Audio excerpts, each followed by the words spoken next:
Estamos aqui para mais um podcast do blog Repertório Marketing Detox. Obrigada pela sua audiência, porque hoje temos aqui um convidado muito especial, o meu amigo de jornada, o professor Alceu Cruz. Alceu é um profissional de marketing e comunicação, palestrante, professor e mestre cervejeiro. Com mais de 20 anos de experiência nas áreas de marketing e comunicação, foi coordenador de marketing da Omnicognex Brasil, onde recebeu o prêmio de profissional de marketing do ano em 2008 e 2009. Atuou em agências como FC Nasca do Rio de Janeiro, Loduca e Opus Múltipla de Curitiba, nas áreas de atendimento e planejamento estratégico. Participou de projetos de comunicação para empresas de grande porte como Philip Morris, Sky, Nike, Sony, Boticário, Renault, Coca-Cola, Ferrero e Unimed. Estudou na University of London e fez os cursos de Creative Writing em 2012 e Cores e Design. Atualmente é mentor criativo na Gaudi Branding, assim como desenvolve projetos de inovação e empreendedorismo para a Infinity Labs, empresa com foco no desenvolvimento das habilidades mercadológicas. Pelo que vocês podem ver, temos aqui hoje um convidado muito especial, com muito conhecimento, e eu desde já agradeço aqui ao Alceu. Tudo bem, Alceu? Tudo ótimo, Eliane. Obrigado. Espero poder colaborar com esse assunto tão gostoso que a gente vai tratar hoje. Muito bem. Então, olha, eu não vou fazer muito spoiler, né? Vou direto ao assunto. O tema é prosumidor. E já vamos para a primeira pergunta. Então, o que é prosumidor? Então, Eliane, esse termo ele não é novo. Ele foi criado por Alvin Toffler na década de 80. O autor ele é conhecido por outro termo que foi amplamente incorporado e que deu nome a um dos seus livros, A Terceira Onda, lembra? Lembro, Basicamente, o autor ele identificou o surgimento de ações participativas do consumidor que contribuíam com a criação de conteúdo. Ou seja, falando de forma bem simplista, o consumidor é o que produz. Legal. É interessante isso, né? Porque a gente está falando de consumidores que não apenas usufruem, mas eles influenciam de alguma forma nos produtos e serviços presentes no mercado e nessas tendências mercadológicas, né? Exatamente, é isso mesmo. Hoje em dia, cada vez mais. Então, por que um termo, né, criado há quase 4 décadas, né, como você falou aí, que indica o papel do consumidor na sociedade pós-moderna, ressurge agora? Como que ele, de onde que ele, né, emerge? Acontece que de lá para cá surgiu uma quarta onda. As redes sociais elas criaram uma nova realidade que proporcionou um alcance difícil de imaginar naquela época. Mesmo se tratando de um futurista competente como Toffler, a gente precisa entender que existe algo capaz de ampliar o alcance de uma tendência, que é o custo, é a facilidade da sua disseminação, e isso foi que melhorou muito nas últimas décadas com a possibilidade de criar blogs, canais, páginas e perfis nas redes sociais. Hoje a gente vive um momento de publicação de fotos, áudios, vídeos, principalmente com o avanço tecnológico dos recursos de produção, como editores de imagem e vídeo. E além disso, a velocidade da banda larga, que também aumentou, o que trouxe ainda mais essa acessibilidade. Entendi. Então, a partir dessas mudanças, hoje é muito mais fácil produzir material e publicar. Então, o fenômeno da expansão da chamada prosumerização é bastante evidente, né? Exatamente. E como fica aí, na tua opinião, a qualidade do conteúdo publicado sobre as marcas e seus produtos e serviços hoje em dia? Então, na verdade, é natural que parte desse conteúdo tenha qualidade questionável, uma vez que não conta com métodos e práticas profissionais, ou seja, todo mundo pode fazer. Mesmo assim, muitos amadores talentosos e capacitados estão entregando um produto de valor imensurável e conquistam esse reconhecimento. Eu separei aqui alguns dados interessantes. Por exemplo, a figura do digital influencer. Esse digital influencer ele viu sua importância crescer, em especial na última década. Para indivíduos da geração Z, que até 2020 vão compor cerca de 20% da mão de obra do planeta, nós ainda mais essas tendências aparecem como consumo global para estes. Ou seja, youtubers, blogueiros, instagramers, têm muita influência, e até mais do que personalidades da TV, cinema e outros nichos de entretenimento. Uma prova desse poder foi a eleição do Whindersson Nunes, lembra? Sim, claro. Como personalidade mais influente do vídeo brasileiro, à frente de nomes como Thaís Araújo ou Rodrigo Faro, em 2017 e 2018. Essa pesquisa ela foi feita pela Provokers para o Google e-mail mensagem. O uso de influenciadores digitais, assim, por grandes marcas, aliás, já deu diversas mostras de seu potencial de sucesso, né?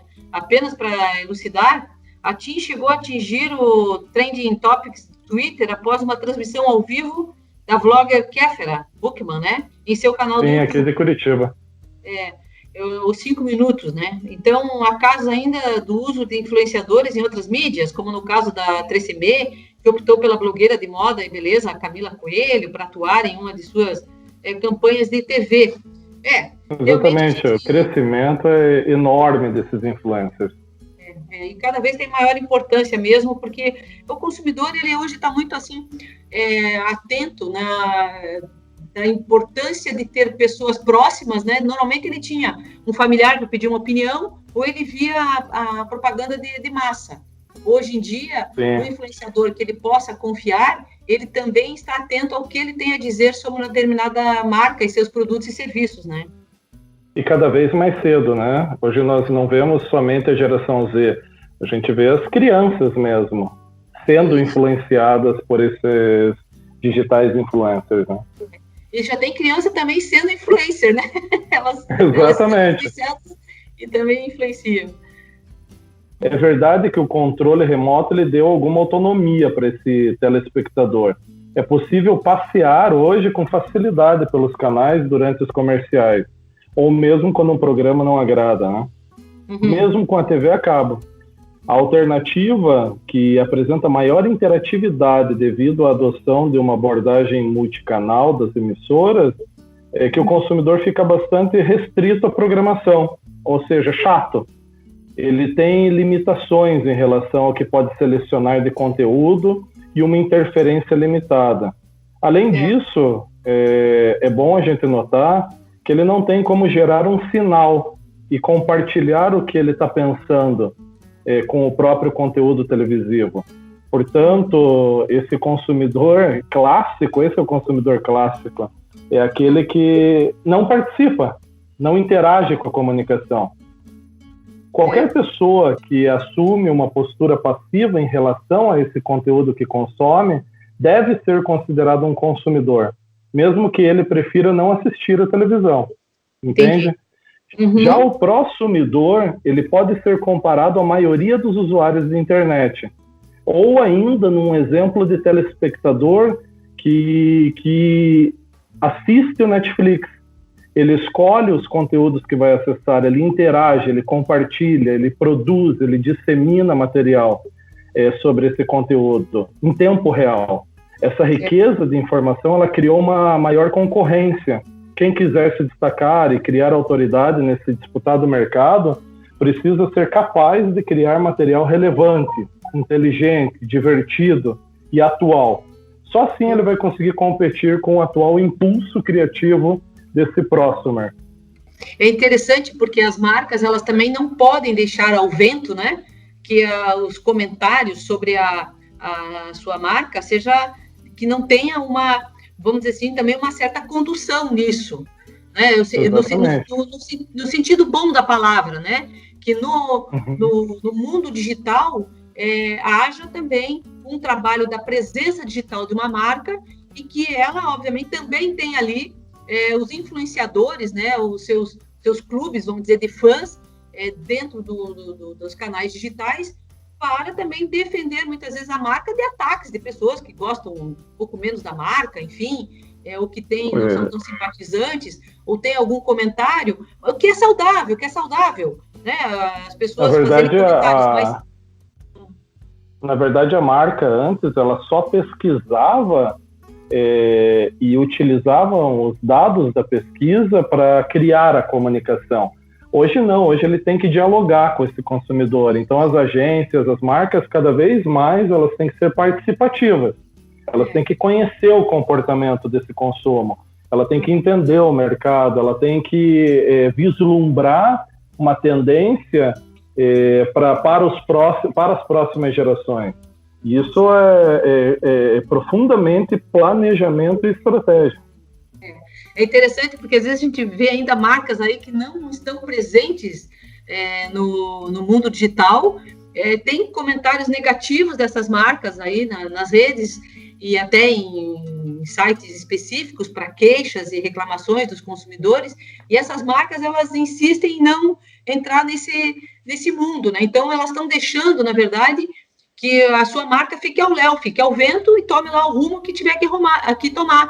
E, na verdade, não. A marca, ela precisa também fazer com que ela gere conteúdo, mas que também os apaixonados por essa marca, as pessoas que gostam, porque tem marcas aí que são realmente, tem um elo afetivo muito grande com os seus consumidores, e que precisa realmente dessa participação, uma via de mão dupla, né? Eu falo, eu gero conteúdo, mas eu também quero que você fale bem da minha marca e gere conteúdo favorável para essa marca, né?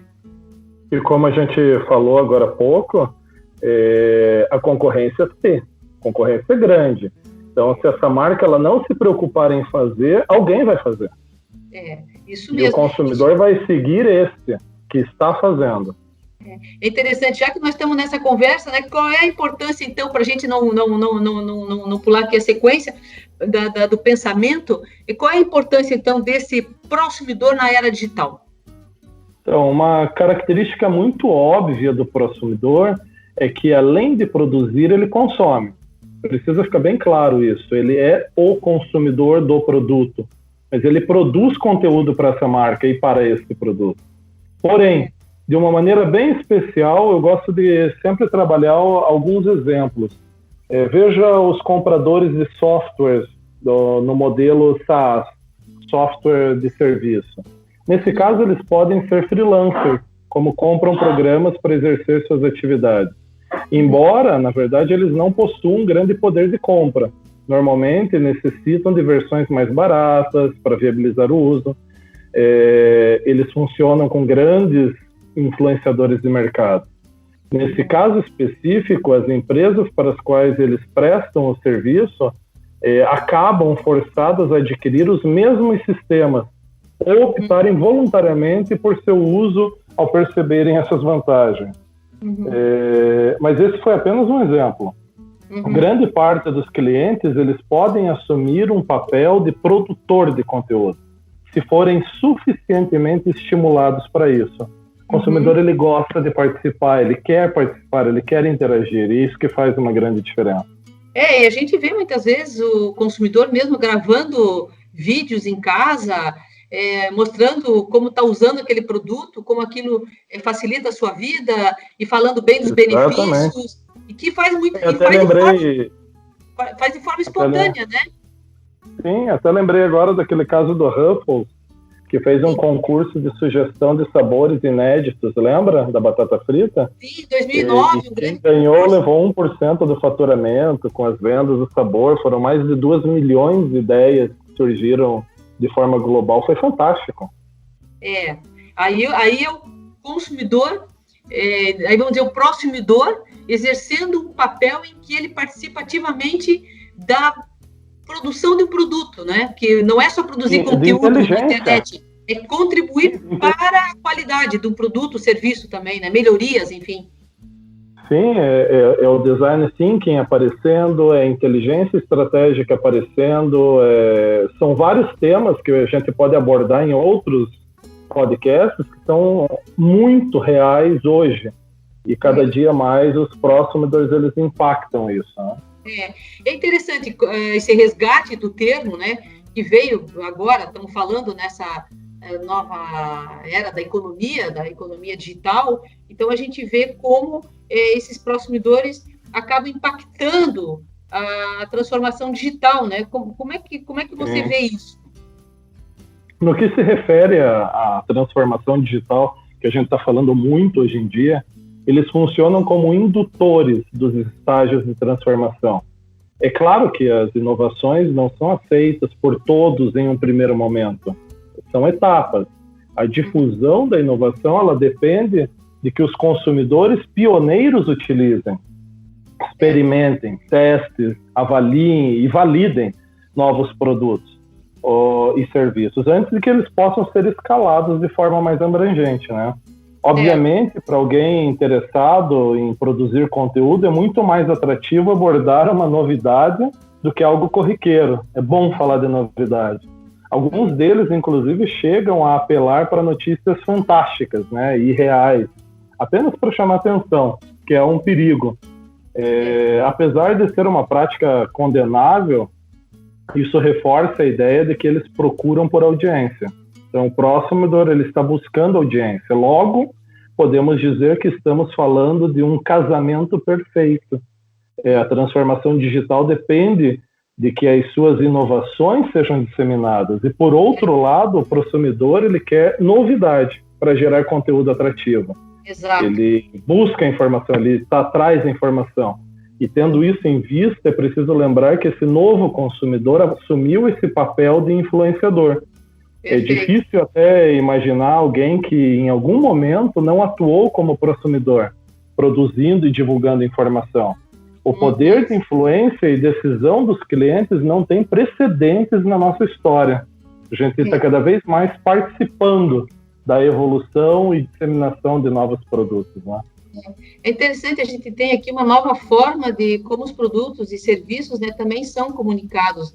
Quer dizer, existe hoje uma comunicação comercial e a opinião desses consumidores, né, que aqui a gente está chamando de prosumidores. Acredito que, claro, a gente sabe que os consumidores dessa nova economia do século XXI, eles estão mais exigentes e conectados. Isso não é novidade para ninguém, né? Então, eles não contam, o que eu falei há pouco, eles não estão contando só com a opinião de amigos e familiares, mas também com a rede, né? Formada através da internet e desses consumidores de todos os cantos do mundo. Né? A gente já não dá mais para falar localmente, né? E que acabam publicando, seja a sua satisfação ou insatisfação com determinado produto. Muitas vezes até embasam comentários com fotos e vídeos, né? Tanto para o bem quanto para o mal, né? Sim, exatamente. Falando de falhas, claro, erros, mas também falam de benefícios.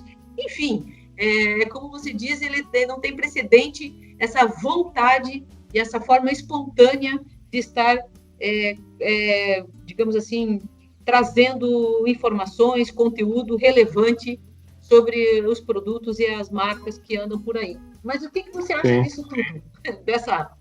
Dessa conversa toda, o que você acha disso tudo? Bom, e a gente vem falando muito sobre isso no mercado, né, em sala de aula. Os prosumidores, eles acabaram assumindo uma força superior. E até curiosamente, a gente está voltando a assumir um comportamento parecido com o que tínhamos antes da Revolução Industrial. Naquela época, ainda não existia divisão do trabalho por especialidade. E as trocas de serviço e produtos eram muito comuns. Muita da informação gerada também era transmitida de pessoa para pessoa. A diferença é que a oferta de produtos era menor que a demanda por eles. E hoje, essa escassez impedia que os consumidores exercessem esse poder. Hoje isso está muito mais evidente, é muito mais fácil fazer isso por conta da concorrência. É preciso ainda a gente se atentar a uma última informação. O prosumidor, ele pode transmitir informações positivas e negativas sobre um negócio. Não são só as positivas, né? Por isso, ele precisa ser atendido com as versões exclusivas de produto, formas diferenciadas de pagamento e de monetização, além de ter, acima de tudo, sua opinião respeitada. Eu acho que esse é o ponto essencial para criar um bom relacionamento entre eles. O prosumidor, ele quer uma experiência saudável, ele quer uma experiência marcante. E somente assim ele vai partilhar do que ele pensa, do que ele gostou e de novo, tanto para o bem como para o mal, né?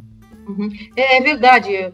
O relacionamento das marcas com seus diversos públicos, né, públicos de interesse, é realmente um ponto crucial para o sucesso das marcas e a sua perenidade. Enfim, a gente tem que estar atento a isso. Eu acho que o nosso assunto aqui, além de versar sobre esse comportamento diferente de ser consumidor e ser um gerador de conteúdo, é o relacionamento das marcas com esses públicos, né? Então, vou aqui na última pergunta ao seu. Então, qual a influência disso tudo para as marcas e o seu branding? Bom, como um bom especialista em branding, né? A construção de uma marca forte hoje, ela depende, além das estratégias de marketing de forma usual, elas precisam de uma imagem condizente com o seu discurso. Eu venho defendendo isso muito fortemente. O branding, ele trabalha para aumentar o valor da marca. Quais são os cenários que a gente está percebendo em 2019?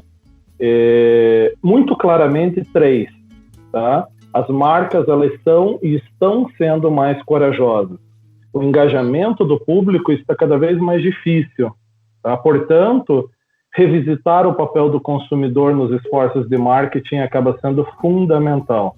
Após um ano de transformação global que a gente acabou passando, a turbulência política, 2019 está vendo marcas se empenhando em apoiar uma causa para agir com intenção. E estão mostrando a cara, estão dizendo, eu escolhi este lado. E isso acaba fortalecendo muito fortemente uma marca. A gente vê marcas como a Vivo, como o Boticário, que tem se esforçado bastante em trazer essa causa cada vez mais evidente para o seu negócio. Perfeito. Segundo ponto são as experiências. Empresas de sucesso com 30% ou mais de crescimento nos últimos 2 anos também aumentaram seu comprometimento com eventos ao vivo, apontando para uma correlação entre marcas vencedoras e o marketing experiencial. As marcas, elas começaram a estimular momentos sociais significativos, que se estendem além dos eventos. A marca de beleza australiana Fluff, não sei se você já ouviu falar, ela partiu para transformar a selfie em sua cabeça, persuadindo os fãs a sobrepor selfies com mensagens gentis antes de passá-los para outras pessoas ou para o Instagram. Isso é muito legal. Fazer com que o consumidor ele participe, com que esse prosumer, novo consumidor, ele interaja entre esses públicos. E a terceira característica do branding em 2019 é o novo design inclusivo. Como resposta até aos atuais desafios econômicos e sociodemográficos globais, o design inclusivo está abraçando um espectro mais amplo da diversidade humana. Ou seja, uma cultura em que ideias e decisões foram emolduradas. Em grande parte, isso vem apelando à emoção e não aos fatos. Emoção, dados emocionais começaram a crescer cada vez mais. Avancemos aí 2 anos e estamos entrando na era da pós-confiança. As pessoas participam, têm desejos e não vão mais parar de falar. E quem são esses? Os próximos que a gente está comentando agora. Então, fica cada vez mais evidente que as ideias colaborativas, que os espaços colaborativos, que os cases de disrupção que estão acontecendo, como Uber, como Airbnb, cada vez mais vão ser evidentes no nosso dia a dia. As marcas estão descobrindo o problema, um problema de sociedade mesmo, de economia, de sociodemográfico, e estão resolvendo esses problemas com novos produtos e serviços. E eles crescem porque existe um prosumer, um prosumidor, alguém que está divulgando e fazendo com que isso alavanque como potencialidade e gere sucesso.